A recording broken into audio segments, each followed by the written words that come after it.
الذي هدانا وما كنا لنهتدي لولا أشهد أن لا إله إلا الله وأشهد أن محمدا رسول الله اللهم صل وسلم على وشفيع محمد صلى الله عليه وسلم وعلى آله أجمعين سبحانك لا علم إلا ما علمتنا إنك أنت العليم الحكيم.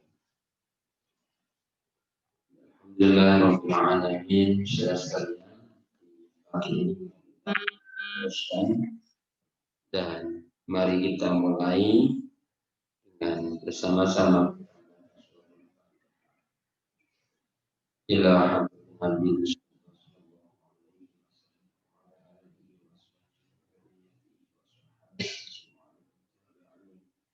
dan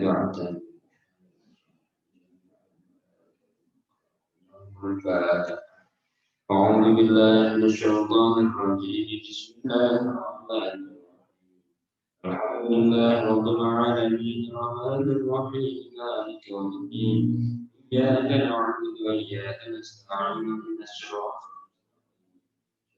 الذين أنعمت عليهم غير المغضوب عليهم ولا الضالين.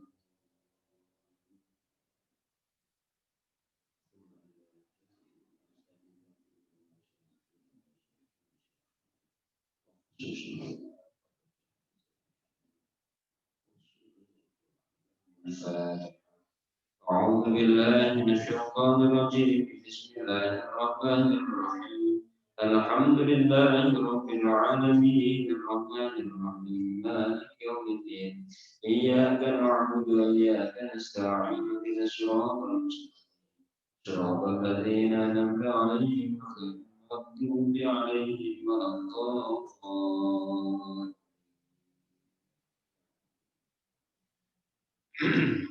Bismillahirrahmanirrahim. Kemarin Takbir 1 sampai 14 dan juga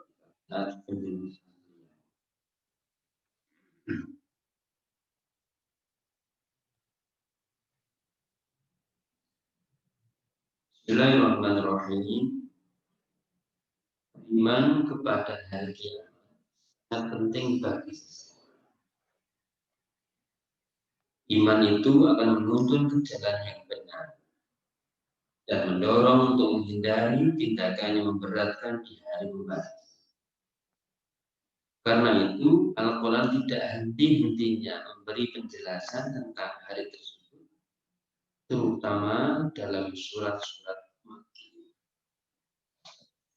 Beriman kepada hari akhir selain mendorong orang mempersiapkan diri, juga mendorong mensyukuri nikmat Allah dengan benar, efisien dan optimal. Dan itulah hakikat kunci keberhasilan seseorang dalam mencapai kebahagiaan. Menguatkan di situ hakikat kunci keberhasilan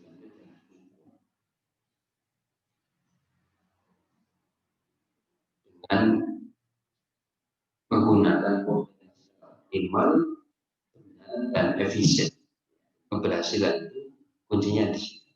Menggunakan potensi secara optimal, secara benar dan sebagai bagian dari mensyukuri. Nabi Shallallahu Alaihi Wasallam memberikan contoh yang sangat terkenal. Ya Allah, bantulah kami selalu berzikir kepada, bersyukur atas nikmat-Mu dan beribadah dengan baik hanya untuk. Doa ini cukup terkenal karena ini diajarkan Rasulullah. Jadi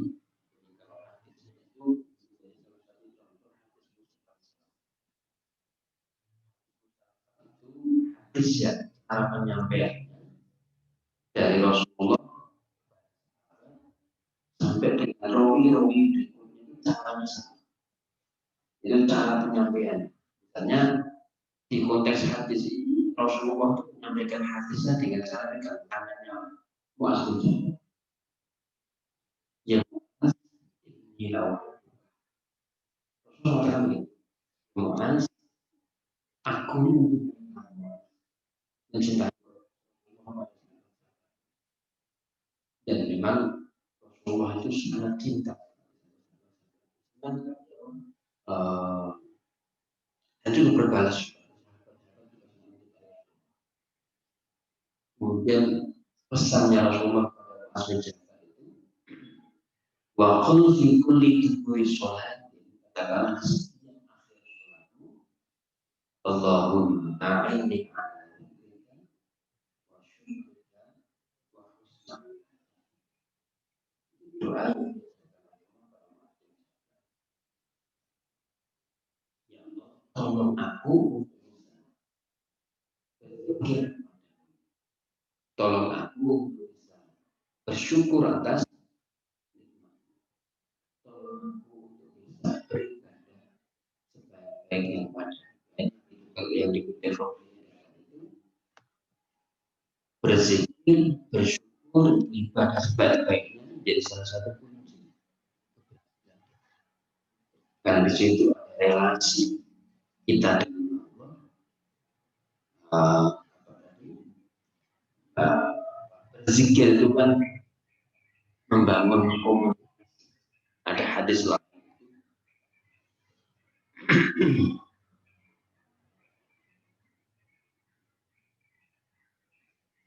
Wasulu bainakum wa baina rabbikum bikasrati dzikrikum wa qasrati fis wal alaniyah. Sambunglah tali silaturahmi, tali kepada Allah itu dengan bikasrati dzikrikum, dengan memperbanyak zikir kepadanya, dan sambung sama dengan kalian, maka kasrati sedekati fis wal alaniyah, dengan berbanyak sedekah baik dengan cara sembunyi maupun terang. Jadi relasi kita dengan Allah dibangun dengan memperbanyak zikir, relasi dengan sesama itu dibangun dengan banyak dari hadis. Jadi memang sumbu X dan sumbu Z itu tidak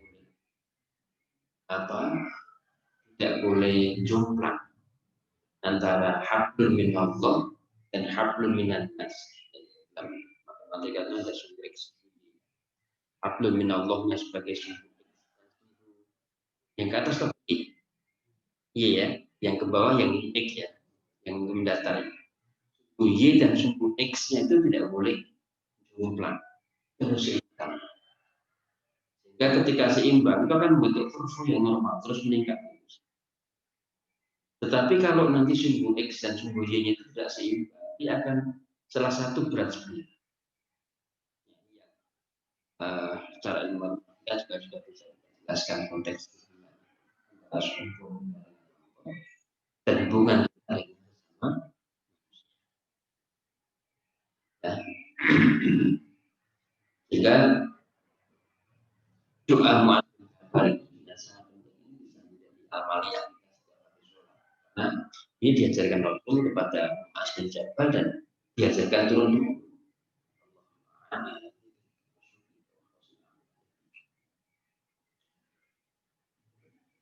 Baik, kita baca penjelasan di ayat 1. Kumpulan ayat-ayat ini mengajak manusia melihat gejala yang selama ini disaksikan serba tertib dan berjalan indah dan pada saat menjelang kiamat segalanya akan berubah. Matahari yang menjadi sumber kehidupan dengan mengirimkan sinar dan panasnya sudah mulai redup dan mendingin. Demikian pula bintang-bintang yang bercantik mulai memudar sinarnya sehingga langit nampak sunyi dan kosong. Gunung-gunung bergoncang dan nampak jalan gila segala yang dilalui. Butir air di awan telah kehilangan kebasahannya binatang berkumpul tanpa gairah memangsa.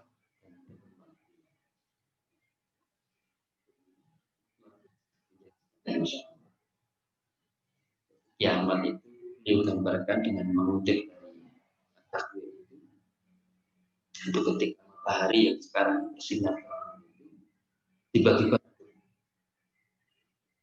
matahari itu tidak bersinar sehari kan udaranya udah dingin, apalagi coba berhenti bersinar selama 2 hari 3 hari, itu hari hitungan kita itu mungkin sudah beku semua. Atau kalau panasnya itu ditinggi beberapa derajat itu saja, itu juga es di kutub akan mencair, volume air di daratan semakin banyak dan akhirnya terjadi. Jadi memang apa yang kita saksikan serba serasi ini kadang luput dari penghayatan, luput dari itu diatur oleh Allah, Zat yang Maha Pengatur.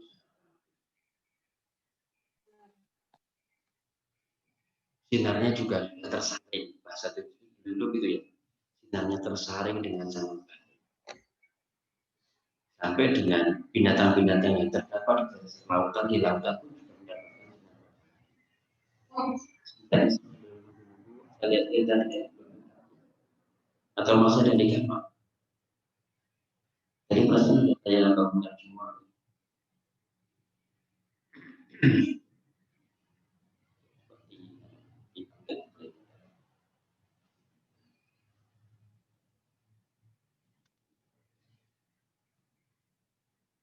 Nah ini kemudian bintang-bintang yang tadinya bersinar, rasanya ini bintang-bintang yang tadinya bersinar menghiasi malam menjadi gelap gulita. Kalau tanpa bulan, tanpa bintang, itu kan malam gelap sekali, gelap, sunyi, dan semakin menyeramkan, menakutkan pada malam. Gunung-gunung bergoncang dan nampak berjalan kita. Sekarang ini kan kita saksikan kan gunung itu meskipun sebenarnya berjalan. Watarol tahsabuha jamidatan wahya tamur. Kamu saksikan gunung-gunung itu seakan sekarang ini jamidah. Jamidah itu di membeku. Ya. Padahal dia itu berjalan seperti berjalannya awal. Ini karena kita juga ikut berjalan jalan. Dan kita ini kan dalam suatu kapal besar bumi. Kita kalau udah malam kapal kan tidak keras. Kapal terus kiri. Kalau kamu nggak perhatikan air laut yang bergerak di situ, kamu nggak sadar kalau kapal itu. Tapi kalau kamu diam dalam kapalnya itu nggak melihat kan, nggak melihat di bawahnya, itu hanya diam, ya kan gitu. Nah sama tuh yang perasaan kita seakan diam, gunung-gunung seakan diam.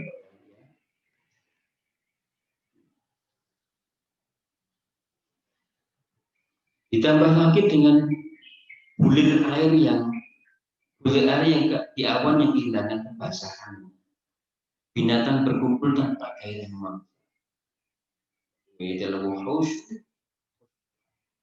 Binatang liar yang semula itu ketika berkumpul itu mereka memangsa. Itu tidak lagi punya gairah, punya semangat untuk memangsa. Kehilangan selera makan. Kemudian ayat 6-9 yang dijelaskan. Bila laut mengembaskan airnya yang panas keras-keras ke daratan dengan mengembaskan kandungannya jauh-jauh. Bila sisa-sisa jasad manusia yang telah lumat bertemu dengan rohnya, menggeliat bangkit dari tiurnya yang Dan bayi-bayi yang teraniaya dikubur hidup-hidup dipertanyakan mengapa mereka harus bernasib dulu. Apakah dosa mereka sehingga anugerah kehidupan yang diberikan imannya dirampas dengan berbisa? Apakah kekejian itu dibiarkan saja berlalu atau harus dibunuhkan demi wahidan khusus dan biharu subsirat wahidan nufus ketika lautan mengeluarkan apinya, lautan yang selama ini yang mungkin bayangan kita ketika di dasar lautan itu kan adalah ada gunung api. Itu diletakkan gunungnya itu dan air yang keluar dari situ menjadi air yang panas. Bayangkan kalau tsunami itu terjadi airnya mendidih. Itu kemarin yang di Aceh itu kan air dingin, tsunami air dingin. Itu masya Allah.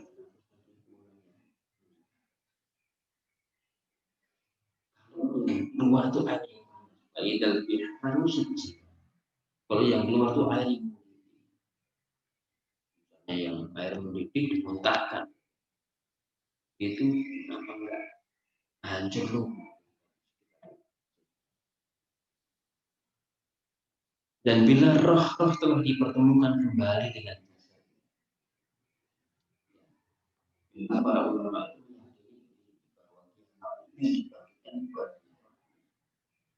tapi roh dan jasad. Jadi jasad yang dibangkitkan itu ditemukan dengan roh yang sudah dikenal. Dan bahasa di Sumber itu Allah yata'afal anfusa hina mautiha wallati lam tamut fi manamiha. Apa itu? Itu ya Mas Hafiz apa tanya? Allahu yatawaffal anfusa hina mautiha wallati lam tamut fi manamiha. Apa artinya Mas Hafiz?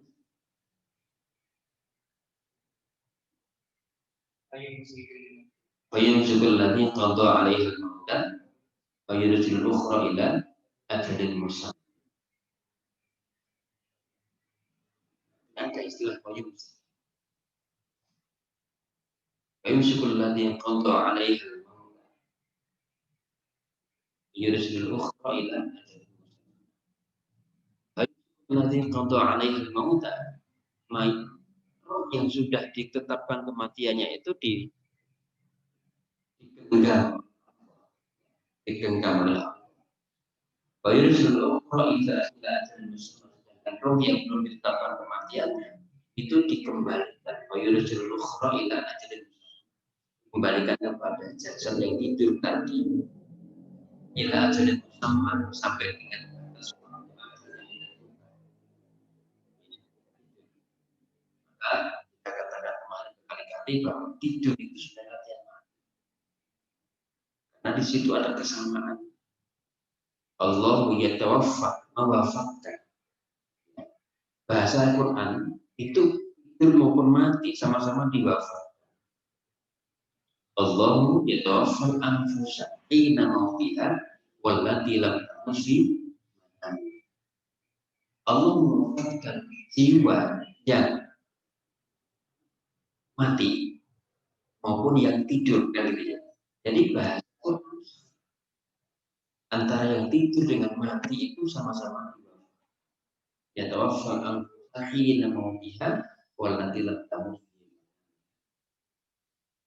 Fayumsikul ladzi qada 'alaiha al-mauta. Mungkin Allah menggenggam ruh yang sudah ditetapkan takdir kematiannya digenggam. Fayursilul ukhra ila ajalin musamma, mengembalikan kepada jasad yang tidur tadi sampai dengan batas waktu yang maka orang yang tidur dengan orang yang mati sama-sama ruhnya digenggam oleh Allah. Hanya orang yang mati tadi digenggam, nggak dikembalikan. Sedangkan yang tidur tadi digenggam dan dikembalikan.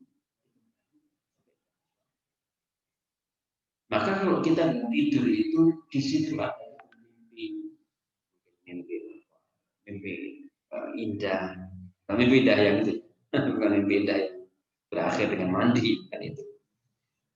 Atau kamu mimpi berkelana kemana dengan melihat situasi yang nyaman, itu bagian dari bonus. Maka alhamdulillah ya, itu kan betul-betul kita menyadari kita tuh harus mati. Karena untung saja kita masih dikembalikan oleh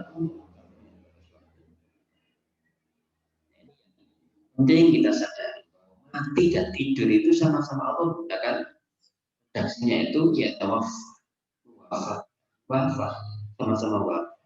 Jadi setiap malam kita tuh wafat, kira-kira begitu. Setiap malam kita tuh wafat. Hanya wafatnya itu Allah kembalikan ketika kita masih ditakdirkan dan kesempatan yang tidak dikembalikan ketika sudah dibatasi takdir kematian. Nah ini Allah itu anfusa baru itu Allah ada ajali. Nah roh yang sudah diberikan oleh Allah tadi kematian tadi itu bayilan nufu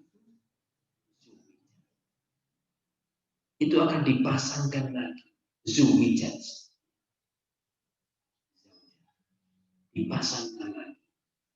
Jadi roh tadi yang digenggam oleh Allah dipasangkan kembali dengan jasad-jasad yang sudah dibunuh.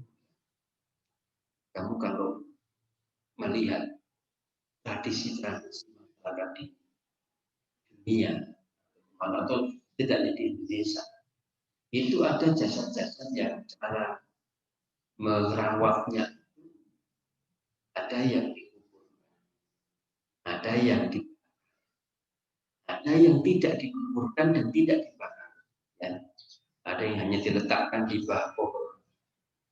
Di Bali itu ada satu tradisi yang jasad diletakkan di bawah pohonnya. Ya. Di Bali sama Mas Hafiz ada ya Mas? Daerah Runyan itu konon berasal dari kata taru. Taru itu pohon taru, menyan itu yang mengeluarkan aroma taru. Karena akar di situ itu bisa menyerap aroma bau busuknya dari mayat tadi, sehingga tidak mengeluarkan bau. Sehingga jasad diletakkan di situ. Nanti orang-orang keluarganya kan datang itu melihat jenazahnya yang sudah tinggal bulan-bulan. Di daerah Toraja itu juga ada pohon apa namanya jenazah itu tidak dimakamkan, tetapi diberdirikan, kasih bedak mas karena itu cara-cara merawat jenazah di Indonesia saja sudah beragam. Tetapi itu seawet-awetnya diawetkan, diberikan pada orang itu pasti akan hancur. Nah, ketika sudah hancur rumah, jangan dalam waktu itu kan hanya 10 tahun, 100 tahun. Dalam hitungan 3 tahun saja itu jasad itu kan sudah habis, tinggal berulang-ulang. Kamu kalau mungkin itu dialog dengan kali itu kan bisa tanya, kadang dia menemukan antara kepala dengan kakinya itu sudah menjadi satu. Lepas semua, kerangkanya itu sudah lepas. Jadi tulangnya itu sudah menumpuk. Kita nggak tahu kenapa tulang kepala yang ada di atas itu bisa nyatu dengan kaki. Padahal tidak ada. Nah, kadang kita juga heran begitu ketika para penggali kubur itu menemukan jasad-jasad yang sudah hancur itu menyatu. Nah, semakin lama tulang pun sudah nggak akan melihat. Tulang yang paling awet itu lama-lama juga akan hancur. Nah, bagaimana ketika sudah menjadi lumat begitu kok dipasangkan? Gitu. Ini yang menjadi celah orang tidak percaya pada. Tetapi dan ketidakpercayaannya sudah berlangsung abad-abad sebelumnya. Nabi Ibrahim pasukan bertanya itu, tetapi bukan bertanya dalam arti tidak beriman, tetapi hanya bertanya menguatkan, ya kan? Karena ada bahasa gitu. Apalam tu'min, apalam, lah, walakin liyatma'inna. Hanya untuk menguatkan hati, bukan berarti dia tidak beriman. Nabi Ibrahim bertanya begitu, bagaimana ya sudah hancur bisa kembali?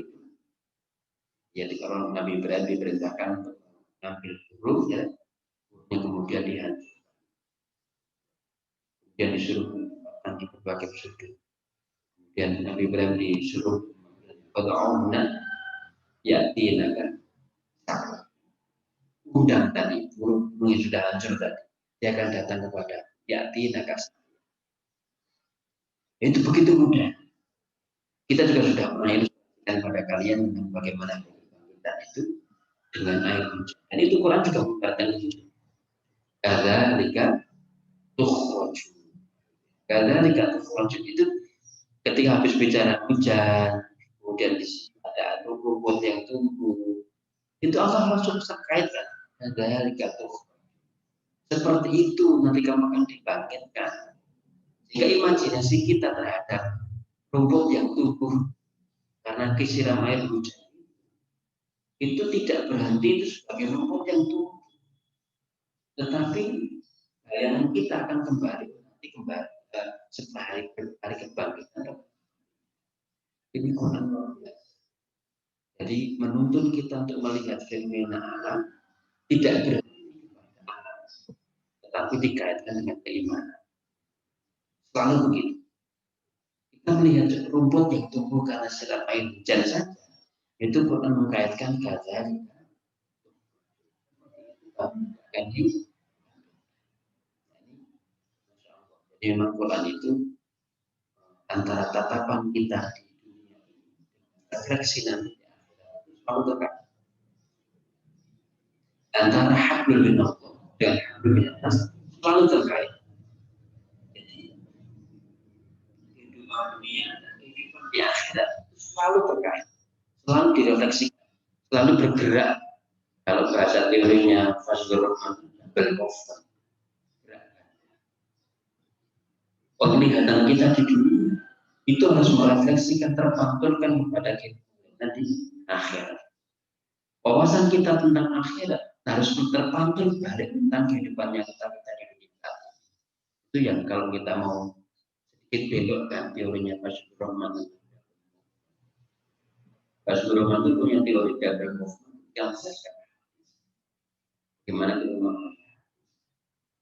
hadis Nabi itu kan yang sudah diucapkan pada 14 abad yang lalu. Bagaimana supaya hadis Nabi itu sama dengan ini? Maka Fazlur Rahman punya teori cara dengan gerakan. Kamu siapa namanya Fazlur Rahman? Nah, itu tokoh mana? Pakistan. Itu pemikir Islam.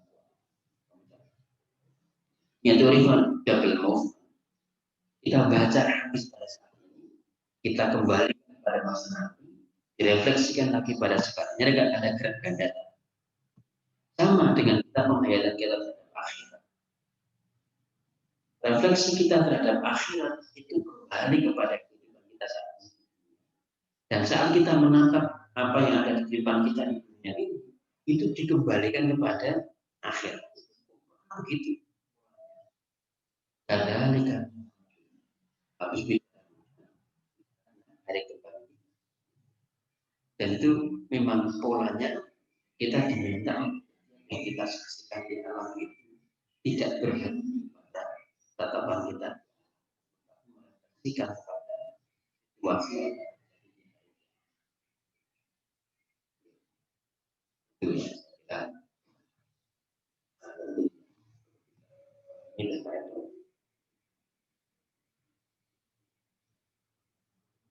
idzan nufus wa idzal mau'udatu, Dan tatkala bayi-bayi perempuan yang dikubur hidup-hidup dipertahankan,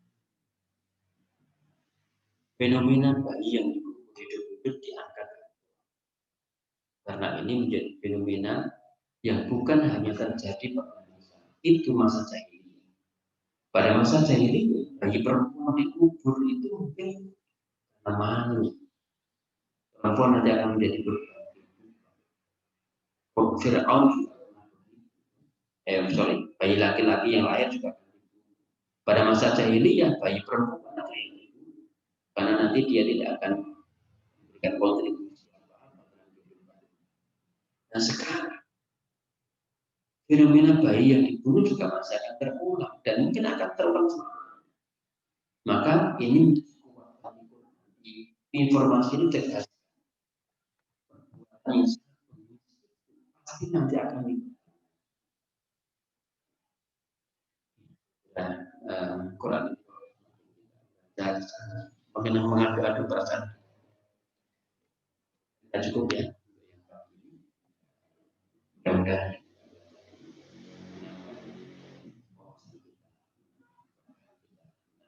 semangat kita bimbingan. Mari kita penutup. Alhamdulillah.